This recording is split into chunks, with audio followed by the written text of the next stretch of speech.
আসসালামু আলাইকুম। সকাল ৯টা বেজে ২৫ মিনিট। আজ সোমবার। বাংলাদেশ বেতার কক্সবাজার। স্থানীয় খবরে স্বাগত জানাচ্ছি এস এম জসিম। কক্সবাজার জেলা মহিলা আওয়ামী লীগের উদ্যোগে ঈদ পুনর্মিলনী সভা অনুষ্ঠিত হয়েছে। গতকাল পাবলিক লাইব্রেরির শহীদ সুভাষ হলে অনুষ্ঠিত সভায় প্রধান অতিথি ছিলেন কেন্দ্রীয় আওয়ামী লীগের ধর্ম বিষয়ক সম্পাদক অ্যাডভোকেট সিরাজুল মোস্তফা, সাবেক সংসদ সদস্য ও জেলা মহিলা আওয়ামী লীগ সভাপতি কানিজ ফাতেমা আহমেদের সভাপতিত্বে এতে প্রধান বক্তা ছিলেন জেলা আওয়ামী লীগ সাধারণ সম্পাদক মুজিবুর রহমান।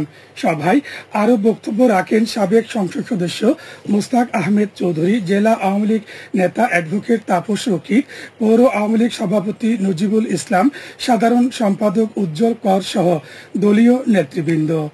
এ সময় জেলা আওয়ামী লীগ, মহিলা আওয়ামী লীগ সহ সহযোগী সংগঠনের নেতাকর্মীরা উপস্থিত ছিলেন।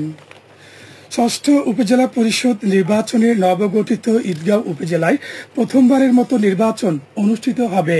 এই নির্বাচনে শেষ দিন পর্যন্ত ৩টি পদে মোট ১৭ জন মনোনয়নপত্র দাখিল করেছেন। চেয়ারম্যান পদে ৭ জন, পুরুষ ও মহিলা ভাইস চেয়ারম্যান পদে ৫ জন করে মনোনয়নপত্র জমা দিয়েছেন। রিটার্নিং অফিসার ও অতিরিক্ত জেলা প্রশাসক সার্বিক বিভীষণ কান্তি দাস এই তথ্য জানিয়েছেন। চেয়ারম্যান পদে মনোনয়নপত্র জমা দিয়েছেন এম মমতাজুল ইসলাম, মোহাম্মদ আবু তালেব, শামসুল আলম, নুরুল কবির, ইমরুল হাসান রাশেদ, কুতুবুদ্দিন চৌধুরী ও মোহাম্মদ সেলিম আকবর। জেলা প্রশাসকের কার্যালয়ের শহীদ এটিএম জাফর আলম সম্মেলন কক্ষে মনোনয়নপত্র বাছাই হবে 23 এপ্রিল।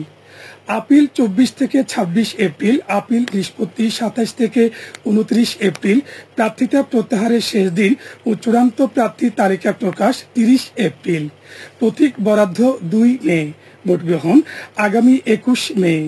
সকাল 8টা থেকে বিকেল 4টা পর্যন্ত ইভিএম পদ্ধতিতে 36টি কেন্দ্রে এই ভোট গ্রহণ করা হবে। ঈদগাঁও উপজেলার সহকারী রিটার্নিং কর্মকর্তা হচ্ছেন নির্বাহী অফিসার সুবল চাকমা। এদিকে ইউনিয়ন পরিষদ সাধারণ নির্বাচন 2024 উপলক্ষে 2 দিন ব্যাপী প্রশিক্ষণ কর্মশালা গতকাল ঈদগাঁওতে শুরু হয়েছে। নির্বাচনী প্রশিক্ষণ ইনস্টিটিউট ঢাকার আয়োজনে এই কর্মশালা বাস্তবায়ন করছে উপজেলা নির্বাচন অফিস ঈদগাঁও। ঈদগাঁ আদর্শ উচ্চ বিদ্যালয়ে অনুষ্ঠিত কর্মশালা পরিদর্শন করেন জেলা নির্বাচন কর্মকর্তা মোহাম্মদ নাজিম উদ্দিন। এ সময় ঈদগাঁও উপজেলা নির্বাচন কর্মকর্তা ও রিটার্নিং কর্মকর্তা মোহাম্মদ হুমায়ুন কবির সহ প্রশিক্ষকবৃন্দ উপস্থিত ছিলেন। প্রথম দিনে প্রিজাইডিং অফিসার, সহকারী প্রিজাইডিং অফিসার ও পোলিং অফিসার সহ 650 জন অংশ নেন। আগামী 28 এপ্রিল এই উপজেলার 5টি ইউনিয়নে সাধারণ নির্বাচন অনুষ্ঠিত হবে। মহিলা ও শিশু বিষয়ক মন্ত্রণালয়ের অধীন জাতীয় মহিলা সংস্থা কক্সবাজারের উদ্যোগে প্রশিক্ষণপ্রাপ্ত নারী উদ্যোক্তাদের নিয়ে কর্মশালা ও সনদপত্র বিতরণ করা হয়েছে। গতকাল পাবলিক লাইব্রেরির শহীদ সুভাষ হলে মহিলা ও শিশু বিষয়ক মন্ত্রণালয়ের অধীন তৃণমূল পর্যায়ে অর্থনৈতিক ক্ষমতায়নে নারী উদ্যোক্তাদের বিকাশ সাধন প্রকল্পের আওতায় এই অনুষ্ঠানের আয়োজন করা হয়।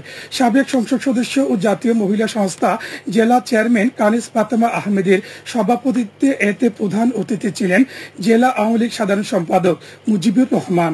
এ সময় সাবেক সংসদ সদস্য মোস্তাক আহমেদ চৌধুরী, পৌর কাউন্সিলর শাহানা আক্তার পাখি সহ সংশ্লিষ্টরা উপস্থিত ছিলেন। পরে 5টি ট্রেডের 150 জন প্রশিক্ষণার্থীর মাঝে সনদপত্র বিতরণ করা হয়।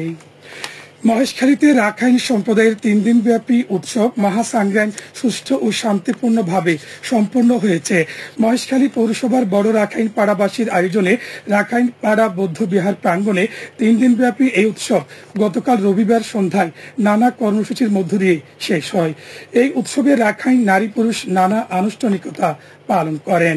গতকাল সমাপনী দিনে উৎসব প্রাঙ্গণ পরিদর্শন করেন মহেশখালী উপজেলা নির্বাহী কর্মকর্তা মিকি মার্মা ও হিন্দু বৌদ্ধ খ্রিস্টান ঐক্য পরিষদ মহেশখালী পৌর শাখার সাধারণ সম্পাদক ওসেন্থে রাখাইন সহ সংশ্লিষ্ট ব্যক্তিবর্গ। আবহাওয়া এখন জানিয়ে দিচ্ছি বাঁকখালী নদীর মোহনা ও সংলগ্ন এলাকার সামুদ্রিক জোয়ার ভাটার সময়সূচি। আজ ভাটা শুরু হবে সকাল 9টা 49 মিনিটে, চলবে বিকেল 4টা 12 মিনিট পর্যন্ত। সবশেষে পর্যটক বার্তা। পর্যটন নগরী কক্সবাজারে আগত ভ্রমণ পিপাসুদের সাগরের পানিতে নামার পূর্বে সাবধানতা অবলম্বন করার জন্য অনুরোধ করা হচ্ছে। যারা সাঁতারে দক্ষ নন তাদের পানিতে বেশি দূর যাওয়া উচিত নয়। ভাটার সময় স্রোতের সাগরমুখী টান প্রবল হওয়ায় সাগরের গভীরে ভেসে যাওয়া এমনকি প্রাণহানির আশঙ্কা থাকে। সেই সাথে পর্যটকদের স্বাস্থ্যবিধি মেনে চলার পরামর্শ দেওয়া হচ্ছে। খবর শেষ হলো। আমাদের পরবর্তী খবর প্রচারিত হবে আজ দুপুর 2:55 মিনিটে।